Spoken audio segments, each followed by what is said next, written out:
It's about that time, baby, baby. Oh, yeah. Here we go. Here we go. The Sinclair Show is on. It is on. Running to your friends, come on. Come on, come on. It's a moment of the show tonight. Mailbag is tight. Sinclair is on tonight. Once again, it's on. You're still troubled in your home. Got you tripping, don't know right from wrong. Send your letters to the show so we can talk you through. Get the answers to your questions because we speak that truth. Sometimes you doubt yourself, lost your health. Faith is on the fence, but you believe that Jesus knows your well. Keep it moving, spirit flowing because we're here to provide someone to lean on when you're falling. Wednesday, 8 and 9, and it's on.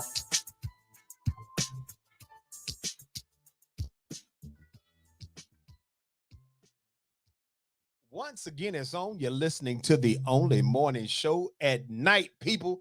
That's right. It is the Sinclair Show coming to you live and direct because that's how we get down. I want to thank all of you all who continue to send your mailbag questions and comments to sinclairtalk@outlook.com. Going to continue to address as many as possible each night we're on the air to reach you because you are the valued listener. Now, what does that mean? That means that without you all, there would be no reason for me to be on this show going on 8 strong years. I could be asleep, resting, if you will. But rather than do that, we got a little few topics we're going to talk about tonight. So we're going to let everything be everything because that's what it is. And let me be clear, people. Man, tonight we're going to talk about a few things. And I tell you, your boy P. Diddy is in more trouble than Donald Trump. And I'm just going to tell you, that's hard to do these days. But first and foremost, let's talk about the current events that's going on so we can get them out the way. When I tell you all that I am just utterly disappointed in how many of y'all watched the little VP debate the other night? I'm just going to tell you, I'm starting to believe that we have been duped and bamboozled into the foolery that is going on in the country today. And I'm starting to wonder, what was Donald Trump thinking when he selected Vance to be on the squad? Now, I know you gotta pick somebody.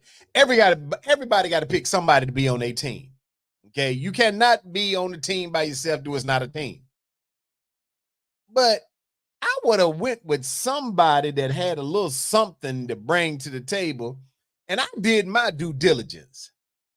I did a little research on old Vance, and here's what I have found, people. This dude was just talking about Donald Trump like he was talking about him. We be doing at the barbecue. So what made him select J.D. Vance? I don't know. But I can tell you it is not working for his favor. Oh, Big Rob, what's going on, my brother? Every now and then you got to pull out a different type of hat for the people. And tonight is in response to all the information that we're going to cover about alleged, let me be clear because I don't want to wind up in nobody's courthouse, the alleged information that we're going to talk about the old diddler himself, allegedly. I want to come out a little strong, Texas strong, if you will, country strong. And matter of fact, let me be clear on something else too. Why is it that people be out here in the real world and y'all don't never want to tell nobody where you're really from? Is people always talking about they from some old big city that they're not from. They don't want to represent the little town. And I suggest and submit to you all, the people, you ought to be proud of your little town. I'm proud of mine. I tell people all the time, folks be talking about, oh, were you from North Carolina? And I be like, yeah. And they be like, where you from? I don't tell them I'm from Charlotte. I don't tell them that I'm from Raleigh or Durham, or I don't tell them I'm from Greenville and places like that. I tell them the truth. I'm from little old Jackson. Be proud of your city. Rep your city, if you will. I ain't even gonna play. Now some of y'all be proud of y'all city in your city. That ain't what I'm talking about. Okay. Jay Dizzle said, matter of fact, let me go on out here and start shouting out the people. The first one on tonight, everybody, was the lady herself, Gwendolyn, Lady Elegance Pritchard. Y'all better recognize Lady Elegance been on the team for years, since back in the day. She said greetings from Huntsville, Alabama. Did y'all hear that right there? She didn't try to make up no place. She didn't invent no city. She said Huntsville, Alabama. She repping her city even when her city don't love her. Recognize, people. Then y'all got your boy, Big Rod. Big Rod is in the house tonight. That's how he get down. Big Rod said he come through, make sure everybody know what's up. Absolutely. Jay Dizzle, what's up, Johnny? Y'all boy Jay Dizzle on the show early tonight. Probably because we talking about the diddler. Uh-oh, Detective Pamela Black. What's going on, girl? Glad to see you on the show once again, as usual. And let me tell y'all something for y'all people who are out there on the, there go mama. Hey, mama. Look here, y'all. This true story. So mama been on her iPad looking up stuff about P. Diddy. I don't know if she knew that's what was coming on to his show or not, but mama been doing her research. So I went to talk to mama, because, you know, every day I like to peep in on her, make sure she good. And she started telling me all of the information about P. Diddy and the alleged misgivings, if you will. And I just got to thinking to myself, what in the Sam blazing heels is going on that my mama at 82, 83 years old is out here keeping track of what P. Diddy and T.D. Jakes and Steve Harvey and all the other characters. This is a hot mess. It got people of all ages and denominations keeping track of the diddler. Absolutely. James Key, what's going on? Glad to see you on the show tonight. So I'm just letting y'all know what's up. Now, back to what I was saying a few shillings or seconds ago.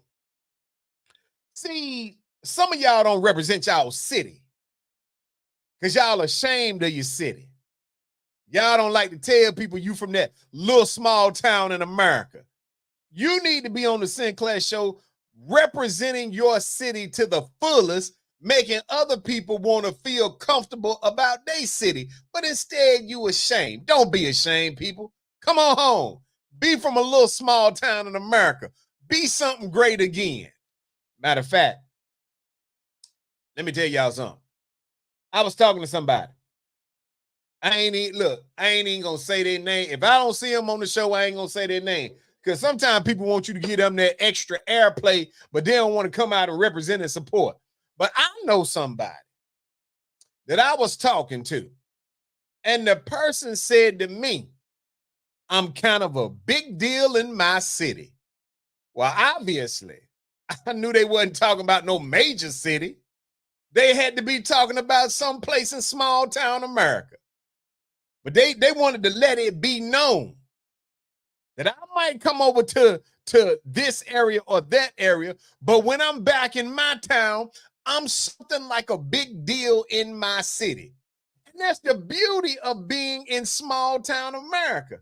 Because in small town America, we all are big deals in our little cities. Matter of fact, everybody out there, y'all tell me what city y'all represent right now. And yeah, this is water I'm drinking. Because, you know, I've noticed that people like to keep track of what you have in these little bottles. I just got this one today because I actually have some level of a fetish for these little things. I be collecting them. And you know, people see you at work and they be like, what are you drinking? Well, technically I'm drinking a little bit of none of their business, you know. And then if you tell them you got something like some Kool-Aid or a little fruit punch or a beverage with a little bit of sweetness to it, they act like you cheating on the system. And I just want to know, why people be up in your water cooler game like that they tripping because they feel like you only supposed to have water, a little H2O, and the little Bubba keg thing.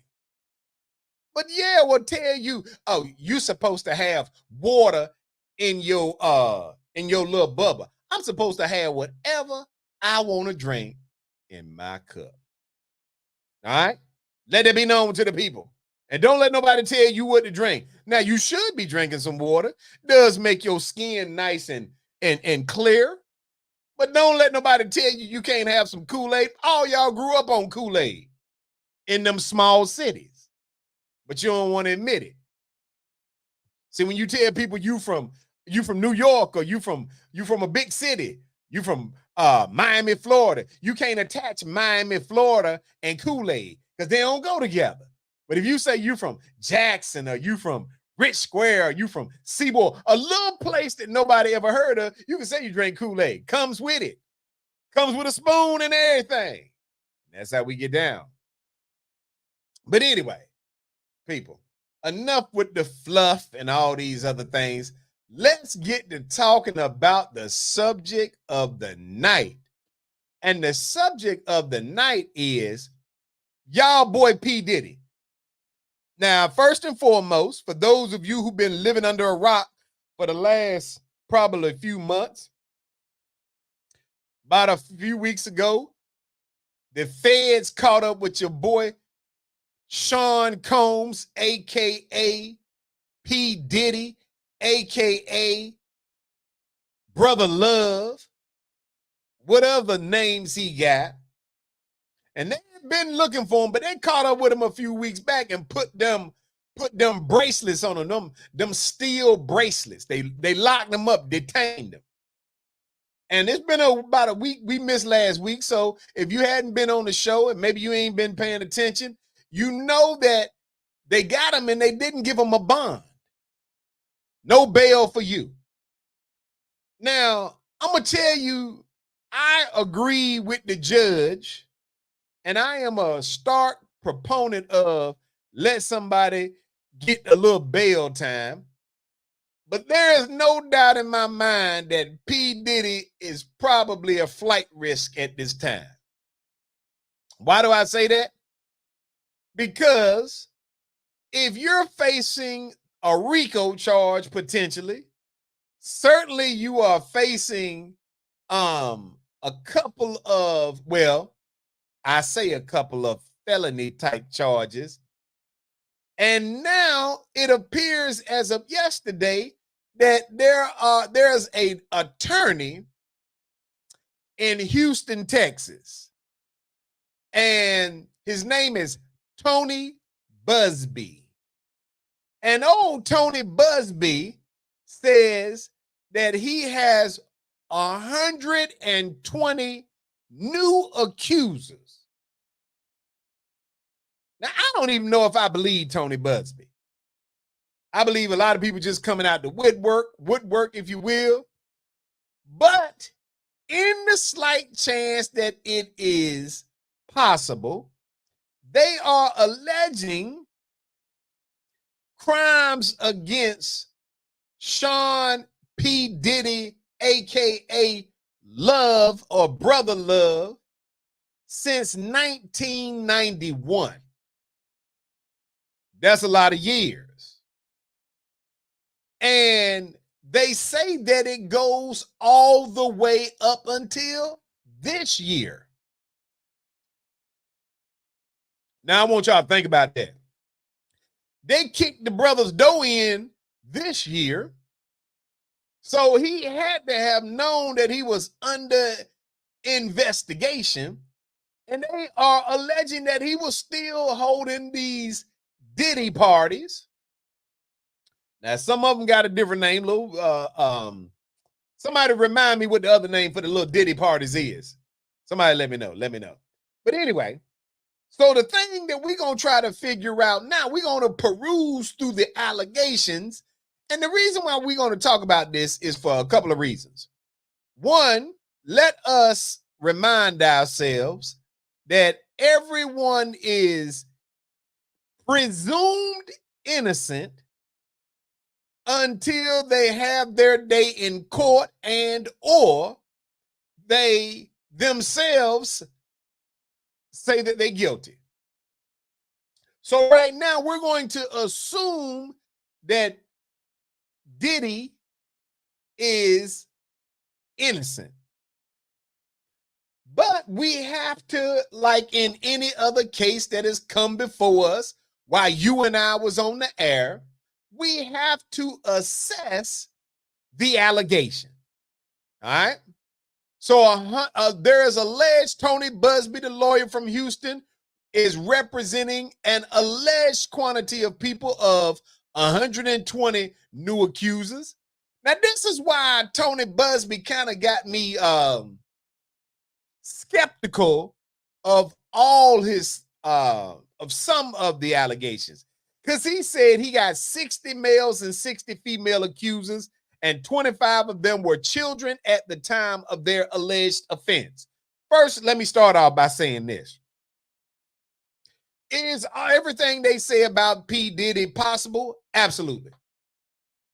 I don't put nothing past nobody.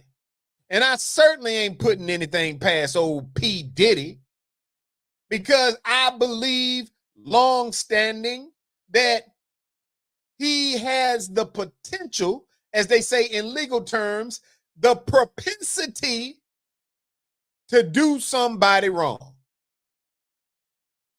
But old Tony Buzbee, the lawyer from Houston, Texas, said I got 120 people, 60 males, 60 females. How do you come up with an even number?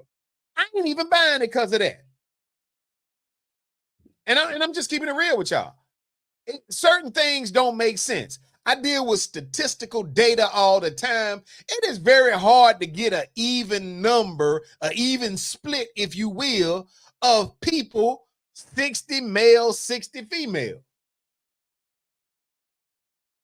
So for me, that is a red flag.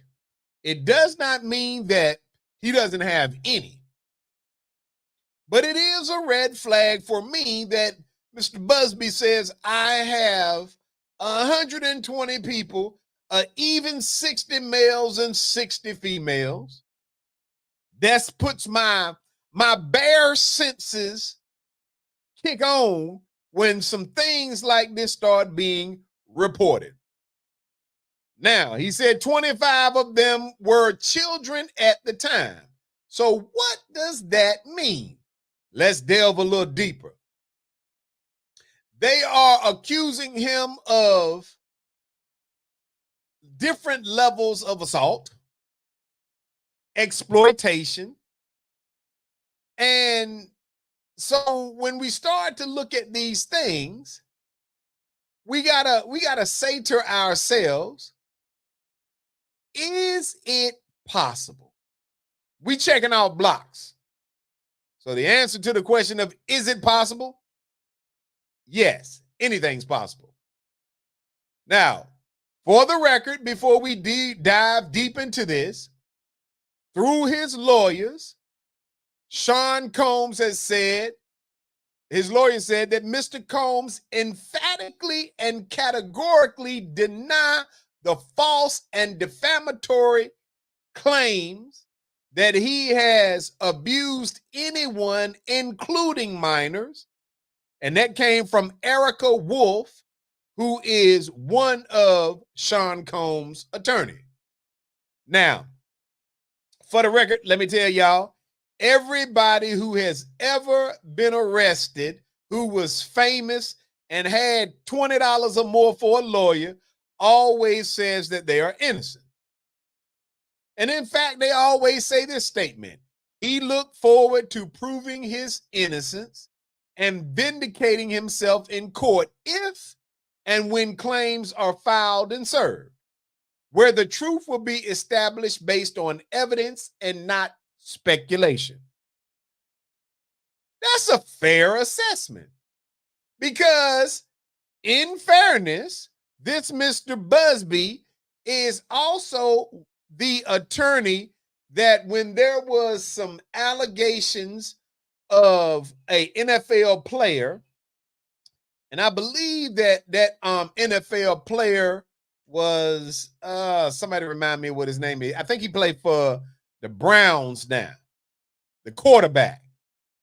But yeah, so this guy has been known to latch on to high profile cases, and it does not mean that these are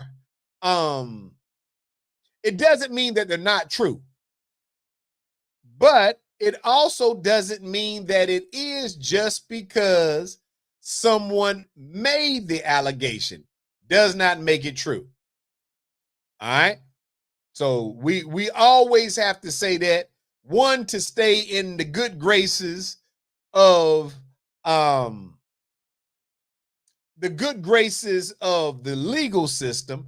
Matter of fact, that quarterback, somebody just hit me up and let me know that it was Deshaun Watson, who is an NFL quarterback. So this guy also not prosecuted, but also was the attorney who was trying to pursue and get some money from Deshaun Watson for alleged similar activities.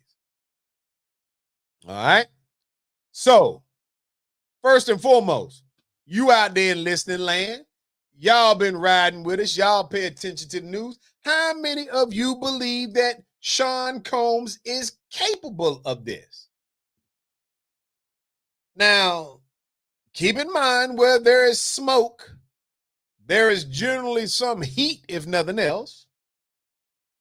And I would go so far as to say that from what we saw in the video that was aired a few months ago, where some time ago he had attacked his then girlfriend, Cassie, I think that's what they call her, Cassie, and the vile nature of which he attacked her.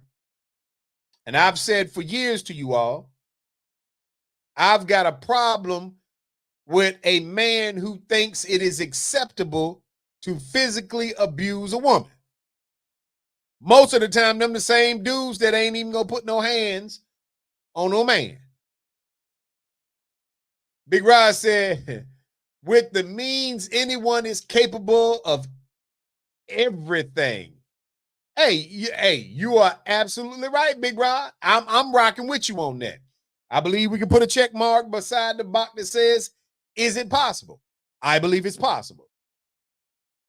The video, see, and what Sean Combs has to understand is when Joe Nobody, which is me or any of you who are just regular people from small town America, when we catch you in one lie, it becomes difficult for us to accept that you're not lying about something else. And before the video with Cassie and him abusing Cassie came out, he alleged and told us it was a lie. She's lying. It never happened. She's just trying to get some money. Look at what they're doing to me.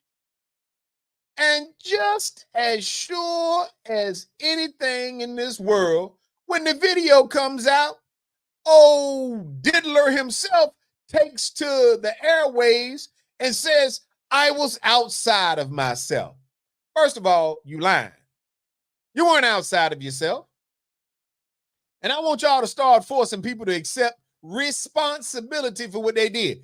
If you was man enough to slap her and jump on her in that hallway, you don't get to come to us after the video comes out sometime later. You don't get to come to us in America, in our small towns, in our homes, and tell us, oh, I was outside of my mine. No, you wasn't. You knew exactly what you were doing. So that's strike two. We don't believe you, and we've seen that you're capable of being violent and aggressive. Now, that does not mean, for the record, it does not mean that he has done everything that he is now being accused of, but you can use and connect some of the dots to say, if I find him to be non-credible, if I find, like my grandmother used to say, if you lie, you will cheat. And if you cheat, you will steal. Now, I can't say that old Margaret Key got it right all the time, but she believed that to her core. And there is some level, I might say, of truth to it. Most people who are doing criminalistic activities, they are probably doing more than one. Doesn't have to be, but most of us know some criminals. We know some people that violate the law, a little shave here, a little shave there of the law. But one thing that is probably significant and true is that most of the people that I know that do crimes, they do more than one. Hey, this guy robbed from you. Well, if you steal from me from this, embezzling a few dollars isn't that big a deal for you. Somebody who is out here robbing or abusing, 9 times out of 10, they're probably out here doing some drugs, selling them or something.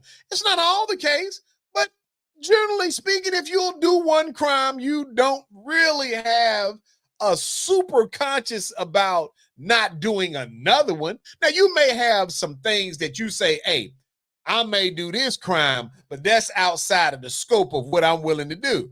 I believe that criminals still have a heart, but if Diddy is a liar, if he's a manipulator, if we've seen him being both a liar and abuser, everything else at least has to be considered, even if we don't agree with it.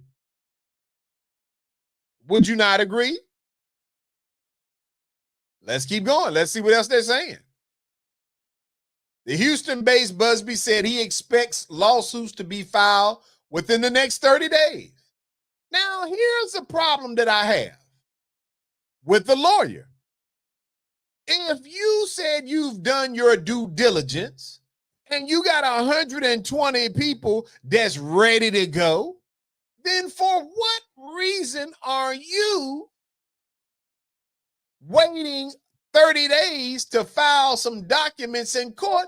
You should have came out after you went in the courthouse and had already filed and said, today I filed charges in the court against Sean Combs for 120 victims.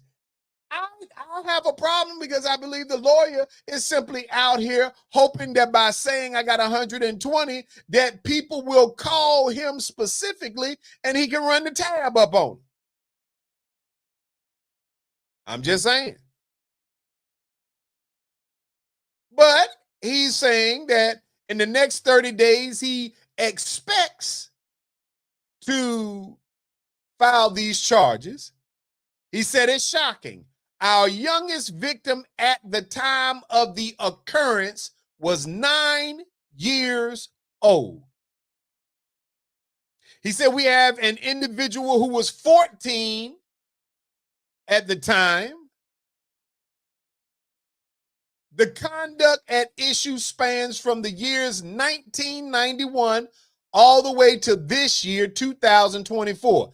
If you wonder why there are so many alleged victims, that's your answer. These are the lawyer's words, not mine. So he's saying that the youngest that has approached him at the time when they were alleged to have been assaulted or some level of that by Sean Combs. The youngest was alleged to be 9 years old. Now, we've already said that Sean Combs is a liar. He's an abuser.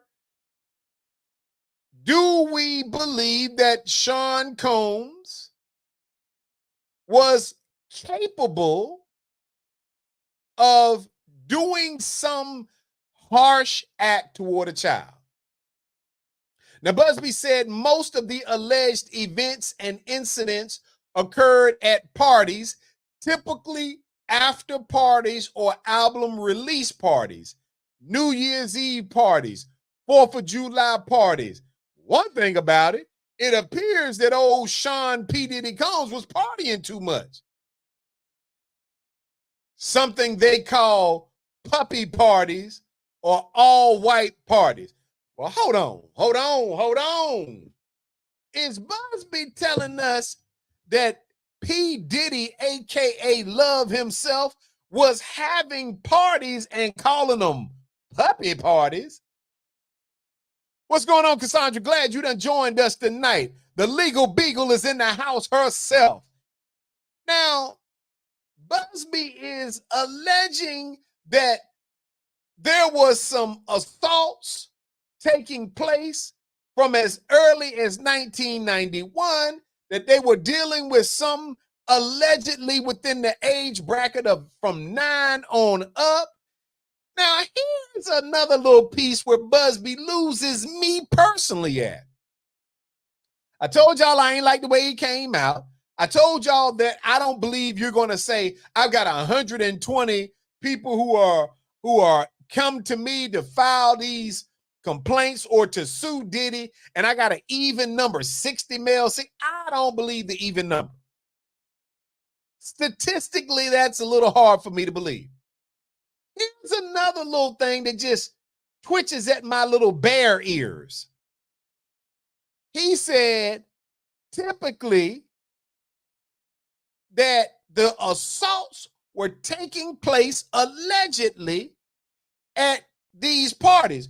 Well, who in the Sam Blazing Hills has their 9-year-old at a Diddy party? Who in the world has a 9-year-old at a Diddy New Year's Eve or all-white party? It don't feel right. It seems like that's not making sense. And if you did take your child, God forbid, to a Diddy party, why would your child ever be alone where you didn't have your, what? First of all, it's like I used to tell y'all about Robert Kelly, whom, again, I believe has caught a raw deal. I believe he may have done some things, but Annie Moore, what's going on, girl? Glad to see ya.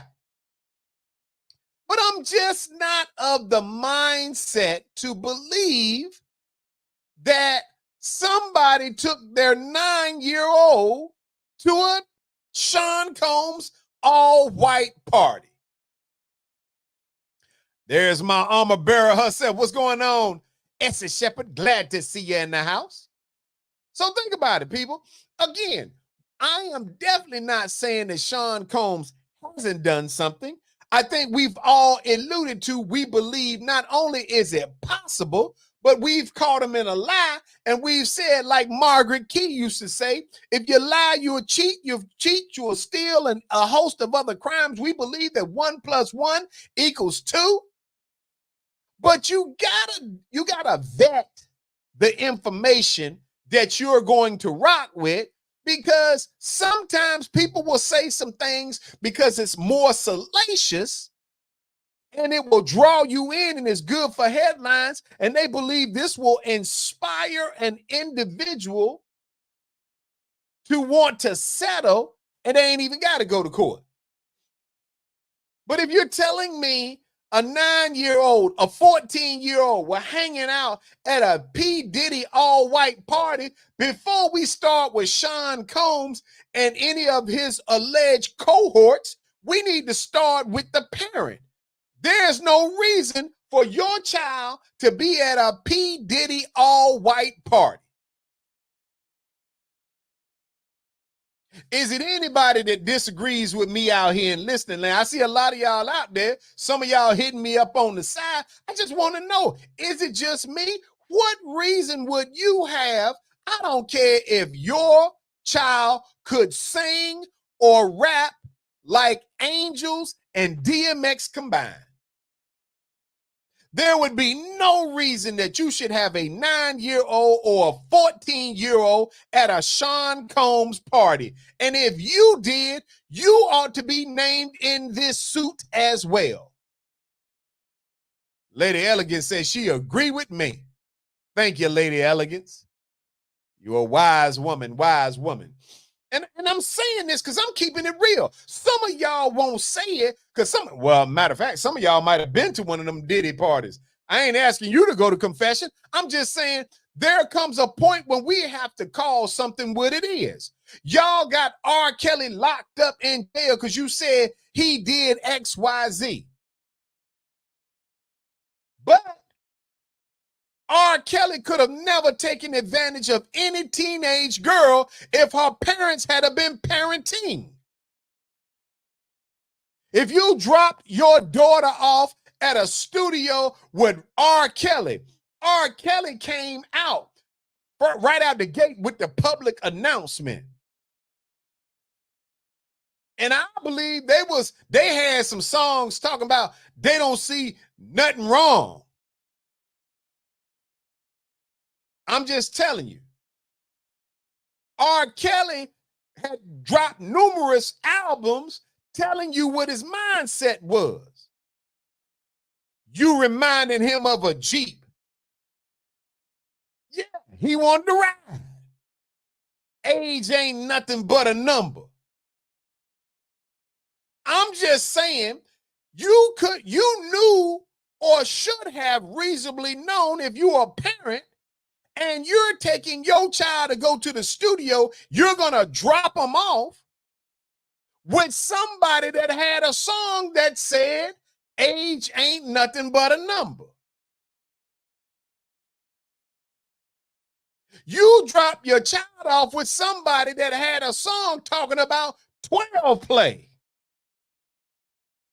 I blame you as a parent if your child got taken advantage of because you took your child to a studio and dropped them off with R. Kelly or P. Diddy. If your 9-year-old child is walking around a Sean Combs party. Now, we've been watching Sean Combs over the years. And they've been running around for years. Ain't no party like a P. Diddy party.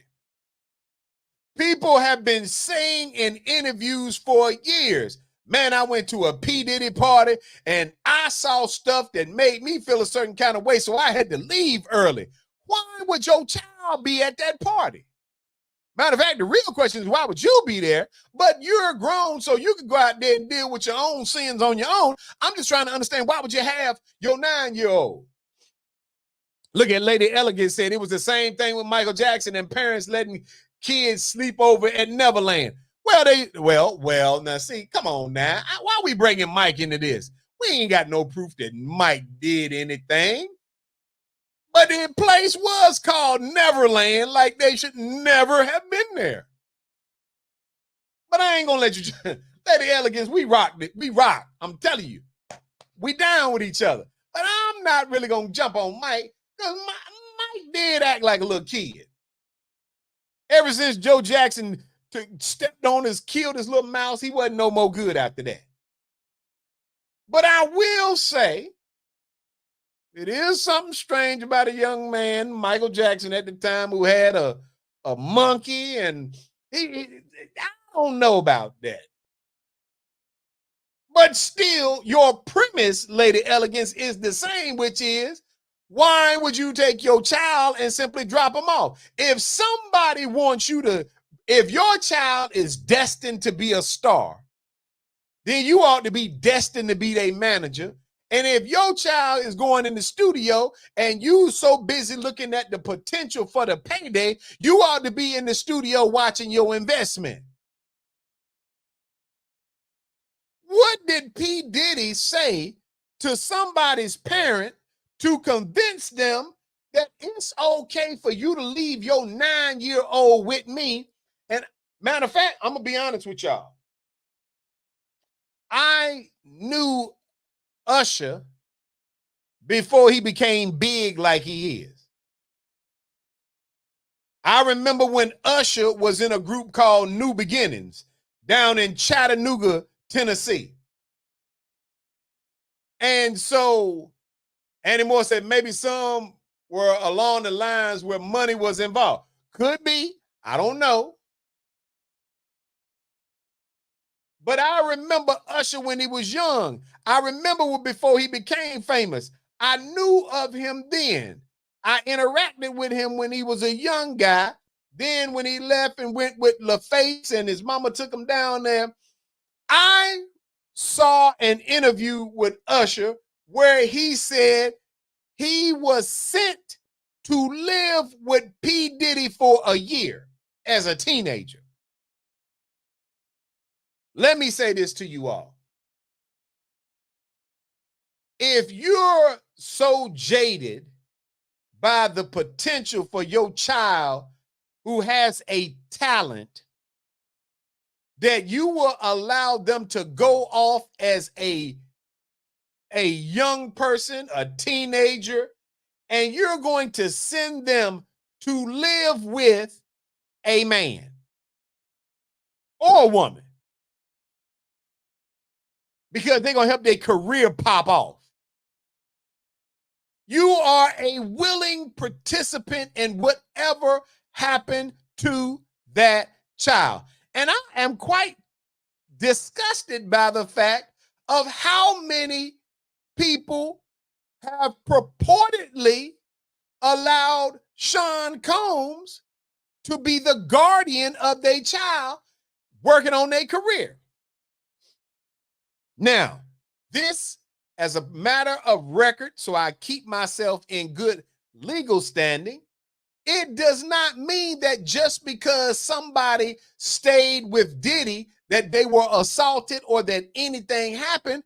Those are facts not yet in evidence.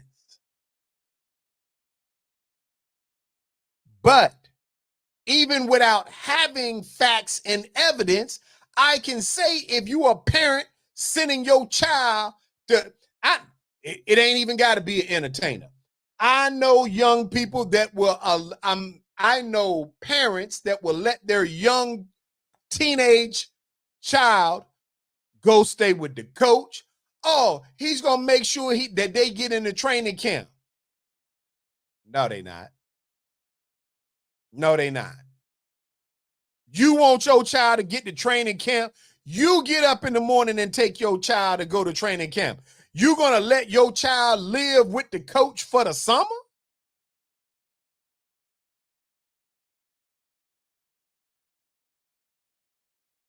That tells me that you are processing your child from a business perspective. Do you know how many young women who are dealing with gymnastics who go on to say that they were assaulted in some form or fashion over periods of time and allege that it was the coach that did it? Why would you be comfortable allowing your daughter to go and spend enormous amounts of unsupervised time with a coach because it's gymnastics? Doesn't mean that all gymnastic coaches are doing something nefarious. No, it doesn't.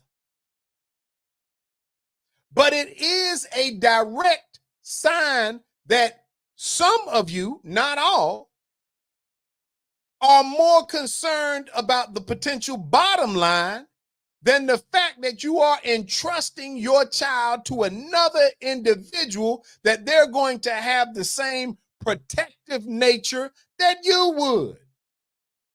If you go back and look at the Usher interview, he said he could stay up as late as he wanted to. That there were other people other kids there. They running around rampant doing whatever it is they wanted to do. Because Usher's mama thought it was okay to let Usher go and live with and Diddy become his guardian. Buzbee goes on to say that some of this behavior occurred at well-known venues in New York. Some of this behavior occurred at private residences of people that we all know. Now, I'm going to tell you something that Buzbee said. Again, facts not in evidence because he didn't put anything in the court yet. But he alleges that there are people that are more well-known than Sean Combs who are also going to be a part of the lawsuit, saying and alleging that what was occurring is they were taking people, drugging them, kids in some cases, adults in some cases, and they were doing some potentially alleged heinous acts. And the FBI, because I'm not saying anything that hasn't been stated by law enforcement. Law enforcement indicates that when they raided his home, they found more than 700 hours of video. Now, they did not tell what was on the videos, but I can say, as a matter of principle, I don't have 700 hours of video. What could you want, unless you are, in this case, shooting videos for music videos or something? What could you possibly put on 700 hours of video? It was either 700 hours or 700 individual videos, different videos. Either way, that's a lot of video. And they alleged, Lady Elegant say, I'm waiting on Jamie Foxx to spill the beans on when he got real sick. Hey. Jamie Foxx did get sick. Now, I don't know the reason, but I want y'all to think about it. The FBI said that they confiscated more than 700 different videos. What's going on, Ty? Glad to see you. Run this back now. The FBI said more than 700 individual videos and more than 1,000 bottles of baby oil. What in the slickness is going on that any individual has 1,000 bottles of baby oil? Now, I'm just saying, you can't believe everything, but the FBI confirmed confiscating videos and baby oil. Now, that doesn't in itself make Sean Combs what he is accused of. Now, they did show in some videos where Sean Combs had a 50-foot bed in his backyard. A 50 by 50-foot bed. People, listen. Having a 50-foot bed in your backyard does not by itself mean that you had to be doing something nefarious or illegal. But I gotta say, again, I believe the legal term, and our legal beagle can let me know if I'm saying this correctly, but I believe that when you get to the courthouse, they don't have to, one thing might not get you, but the propensity or preponderance of evidence, meaning the mass of evidence could lead you as a juror to think certain things. And when I tell you, yeah, the baby oil by itself, it's not enough to convict. The 50-foot bed by itself, not enough to convict. The allegations of, different people, different things by themselves may not be enough to convict.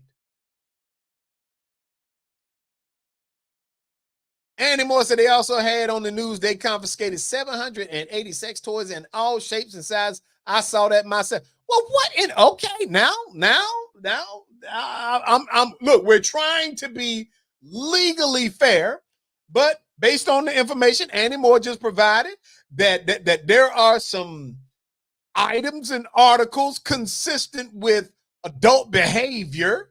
So by themselves, not enough to send a man to jail. But go back to the phrase, I believe we said it is called the preponderance of evidence. And you got to say any of them by itself or any one or two together is not going to get you a conviction. But if I go in and I got 12 jurors in front of me, and the 12 jurors are going to see somebody put up on a screen that I had video cameras in every bedroom and in the bathrooms where people would take showers.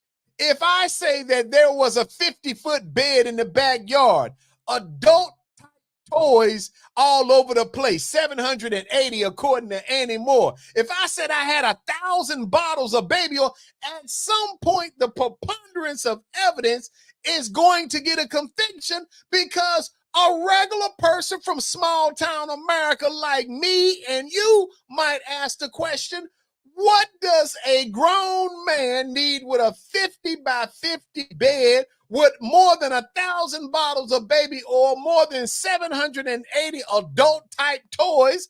What does a person need that type of thing for if he is not or she is not doing something that at minimum has some moral questions, some spiritually moral questions?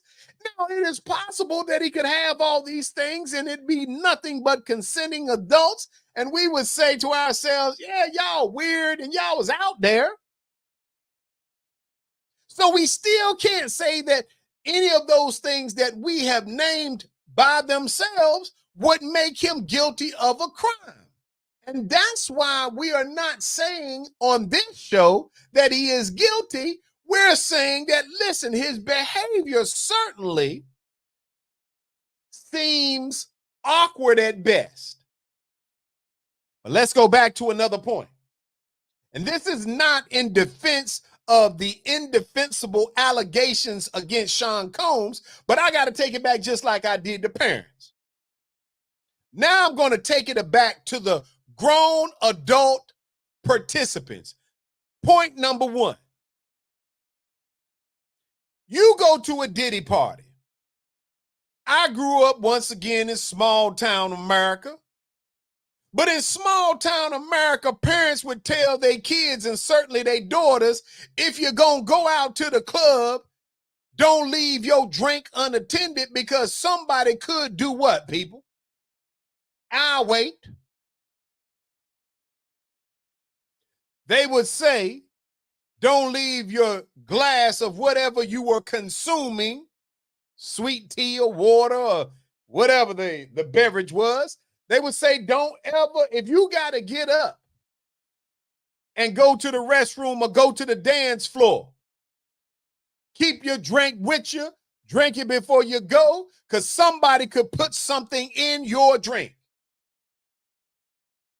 If they've been saying that in small town America, then that means you all knew it too. So I'm tired of allowing grown folks to say that they are victims when you went to somebody's house, they got a 50-foot bed in the backyard and 1,000 bottles of baby oil, and you saying, oh, something happened to me and all I can remember. Listen, if you hadn't gone to the Diddy party, clearly nobody could have put anything in your drink. if you wasn't walking around, and I've heard some conflicting stories. I've heard some stories that said there was drugs and things all over the place, that people who wanted to participate could find any and everything they was looking for. But if you willfully participate, you're not a victim. Now, can something go too far? Absolutely. Can you start off in a consensual situation and at some point it become non-consensual? Absolutely. I believe that wholeheartedly, because I believe in the premise that no means no. That at the point when anybody, male or female, says, I'm no longer cool with this, that everything should have ceased. I'm also of the mindset that anyone who is drugged, drunk, inebriated in any fashion, they are incapable of making a decision for themselves. And so anything that happens to them, even if they willfully consume the alcohol or drugs, if they are incapable of making a rational decision, then if you do anything with them, to them, it is some level of assault in my mind. Whether it would rise to that legally, I don't know. But I want this to be a lesson to all of you all. You are out here, always want to be somewhere, always want to be in the limelight, always want to be doing something. You cannot go out and be hanging out with the in crowd because that's you. That's your profile. You need to recognize that there are some things that can take place when you put yourself in situations where there is a reasonable expectation that some foolery gonna pop off. Just like going to the studio or dropping off your child for 2-3 days at the studio with R. Kelly was stupid. You going to a P. Diddy party and somehow, unless it was against your knowledge, and that goes back to what the old folk used to say, don't leave your drinks unattended. Don't be drinking out of no bottle that's already open before it gets to you. See, these things that I'm talking about, we're not going to victimize the victim, but there has to be a level of accountability. Now, if they tell me Sean Combs and some of his associates has tied somebody up and kidnapped them, get them. If they tell me Sean Combs have done anything to somebody against their will, get them. If they say Sean Combs or his associates have done anything to children, underage, whatever, get them. But I am not at this point prepared to be defending those of you who can't never stay out of somebody else's spot because you always want to make a name for yourself. You got to be where the end thing is. Sometimes there's a price for you being out there in the spotlight when you should have been somewhere doing something positive. You wanted to be with the in crowd. You wanted to go to a Diddy party, an all-white party, a puppy party, something they calling freak offs or whatever they calling it. This is where you put yourself, and you want society in some cases to take somebody who intentionally went somewhere, who intentionally consumed some drugs, who wanted to be a part of it, who didn't mind getting high. And then when you find out that something occurred when you were so high that after you willfully took some of these pills or this cocaine or whatever they was doing, you want America to run to your aid. At a certain point, you got to look in the mirror and say to yourself, why am I putting myself in situations? There's got to be something good you could be doing with your time. There's got to be something in your mind that makes you uncomfortable by saying, I'm about to go out here and snort some cocaine at a party. Now, I don't believe anybody should be assaulted. I don't believe anybody should have anything done to them against their will. I believe that you should give the maximum punishment when you find out these things have taken place. But we are going to stop giving cover to young folks, old folks, whatever your age of legal age, for you going and willfully getting in the crowd and saying it was peer pressure. Ain't no peer pressure for you to go to church. It ain't no peer pressure for you to go and get a degree. It ain't no peer pressure for you to get up and go to work in the morning. You only got peer pressure when you at the Diddy party or when you at the party with the drugs is at. And next thing you know, you walking around topless, looking an absolute fool. You don't even care because you saying, oh man, I was so out of it. What you should have been out of is Diddy's house. Look, people, I got to go. My time is up. I don't even want to play with y'all. But we're going to keep track of this. And I want y'all to be paying attention. I don't want y'all to believe everything you hear. I want you to do your due diligence. There's probably going to be enough of the preponderance of evidence to prove that Diddy is probably a dirtbag. I don't know for sure. But we need to start holding ourselves as human beings, as parents, as grown adults. You need to start holding yourself accountable for where you willfully choose to go, because if you go to these places that you have a reason to believe that some foolishness is going to be taking place, stop getting mad when you be consumed by the foolishness. How would somebody at the party not know that you ain't down with it? If you in the room with all the drugs, all the naked people, all the liquor, why would somebody think that you ain't down with the drugs, the liquor, and the naked people? If I see somebody in a police officer uniform, I think it's the police. If I see somebody in some scrubs, I think it's a medical professional. If I see somebody out here dressed and acting like a streetwalker, I'm going to think you working in the streets. Be what you want folks to see